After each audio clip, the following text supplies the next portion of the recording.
തല പൊക്കാനാവാതെ ഗവൺമെന്റ് ആരോഗ്യ കേന്ദ്രങ്ങളിലേക്ക് എത്തുന്ന രോഗികളെ എവിടെയെങ്കിലും കൊണ്ട് നിർത്തിയിട്ട് കൂട്ടിരിപ്പുകാർ മണിക്കൂറുകളോളം നീണ്ട ക്യൂവിൽ ഉന്തിയും തള്ളിയും നിന്ന് OP ടിക്കറ്റിനായി നരകിക്കുക. ബഹളങ്ങളും പിന്നെ വഴക്കും, ഒടുവിൽ സർക്കാരിനെ പ്രാഗി രോഗി അവിടെ കിടന്നു തന്നെ തീരുന്ന അവസ്ഥ. അതിനൊരു മാറ്റം വേണ്ടേ? അതിനാണ് ഗവൺമെന്റ് എല്ലാവർക്കും ഗുണമുള്ള ഒരു സംവിധാനം നമുക്കായി ആവിഷ്കരിച്ചിരിക്കുന്നത്. നമ്മുടെ നാട്ടിൽ, നമ്മുടെ വീട്ടിൽ ഈ സൗകര്യങ്ങൾ ഉണ്ട് എന്ന് എത്ര പേർക്കറിയാം? ആശുപത്രിയിൽ ഡോക്ടറെ നമുക്ക് ചെന്നുടൻ കാണാൻ പറ്റും. ആ പാകത്തിൽ നമുക്കൊരു ആരോഗ്യ കാർഡ് ഗവൺമെന്റ് നടപ്പിലാക്കിയിരിക്കുകയാണ്.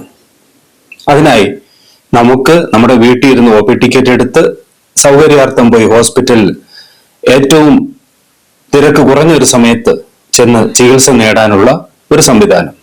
നമ്മുടെ കയ്യിൽ ഒരു സ്മാർട്ട് ഫോൺ ഉണ്ടെങ്കിൽ ഈ ഹെൽത്ത് വഴിയുള്ള സേവനം നമുക്ക് ലഭ്യമാക്കാം. അതിനായി നമ്മൾ ehealth.kerala.government.in അത് നമ്മളിവിടെ ചേർക്കും. ആ പോർട്ടലിൽ കയറി രജിസ്റ്റർ ലിങ്ക് ക്ലിക്ക് ചെയ്യണം. അതിൽ നമ്മുടെ ആധാർ നമ്പറും ഫോൺ നമ്പറും കൊടുത്താൽ ഫോണിലേക്ക് ഒരു OTP വരും. 1 ടൈം പാസ്വേഡ് ആണ് OTP. അത് നമ്മൾ പോർട്ടലിലെ കോളത്തിൽ കൊടുത്താൽ നമുക്കായി ഒരു ആരോഗ്യ തിരിച്ചറിയൽ കാർഡ് റെഡിയാവും. അത് ഡൗൺലോഡ് ചെയ്ത് മൊബൈലിൽ സൂക്ഷിക്കാം, അല്ലെങ്കിൽ അതിന്റെ പ്രിന്റ് ഔട്ട് എടുത്ത് കാർഡായി കയ്യിലും സൂക്ഷിക്കാം.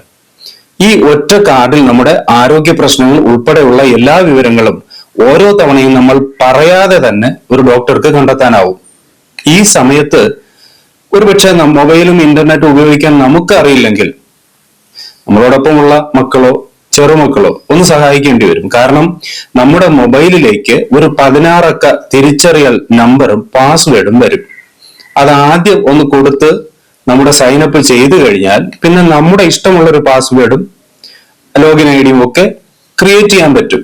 അതിന് ഇത് അറിയുന്ന ഒരാളുള്ളത് നല്ലതാണ്. ഇത്രയേ ഉള്ളൂ കാര്യങ്ങൾ. ഏത് ഗവൺമെന്റ് ഹോസ്പിറ്റലിൽ എപ്പോ പോകണം, ഏത് വകുപ്പിലെ ഏത് ഡോക്ടറെ കാണണം, എപ്പോൾ കാണണം, ഇതൊക്കെ നമുക്ക് സൗകര്യാർത്ഥം ഒരു ടോക്കൺ നമ്പറായി എടുക്കാൻ പറ്റും.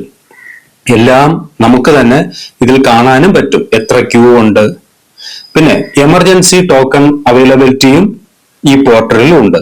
അങ്ങനെ തിക്കിലും തിരക്കിലും നിൽക്കാതെ ചികിത്സ നമുക്കും കിട്ടാൻ കുറച്ചു സമയം നമ്മൾ ഇതിനായി ഒന്ന് മാറ്റിവെച്ച് നമ്മളും ഒന്ന് അപ് ടു ഡേറ്റ് ആവേണ്ടതായിട്ടുണ്ട്.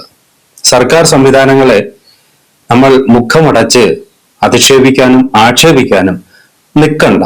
ഗവൺമെന്റ് നമുക്കായി കൊണ്ടുവരുന്ന കാര്യങ്ങളെ അന്നന്ന് അറിയാൻ കഴിഞ്ഞിരുന്നുവെങ്കിൽ സാധാരണക്കാർക്ക് ഇതെല്ലാം എളുപ്പമായിരുന്നു. പക്ഷെ ആ ഒരു സംവിധാനമില്ല, നമ്മളൊന്നും അറിയുന്നില്ല എന്നുള്ളതാണ് പ്രശ്നം.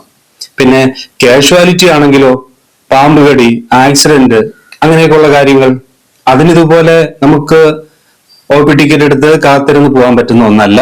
നേരെ അത്യാഹിത വിഭാഗത്തിൽ തന്നെ അതിന് നമ്മൾ പോകേണ്ടി വരും. എത്രയും പെട്ടെന്ന് ജീവൻ രക്ഷിക്കേണ്ട കാര്യങ്ങളാണ്. എങ്കിലും നമ്മുടെ കയ്യിൽ അപ്പോഴും ഒരു കാർഡ് ഉണ്ടെങ്കിൽ മുമ്പ് നമുക്ക് എന്തെങ്കിലും അസുഖമുള്ള ആളാണോ, ഏതെങ്കിലും മരുന്നിനോട് നമുക്ക് അലർജി ഉണ്ടോ, ഈ കാര്യങ്ങളൊക്കെ പെട്ടെന്ന് അറിയാൻ പറ്റും. അപ്പോ ഞാനും നിങ്ങളുമൊക്കെ ഈ ഒരു സേവനം ഉപയോഗപ്പെടുത്തണം. നമുക്ക് ഇതറിയില്ലെങ്കിൽ ഞാനൊരു നമ്പർ ഇതിലേക്ക് കൊടുത്തിട്ടുണ്ട്. ആ നമ്പറിൽ വിളിക്കാം. ഡിസ്ക്രിപ്ഷനിലും ചേർത്തിട്ടുണ്ട്. നന്ദി.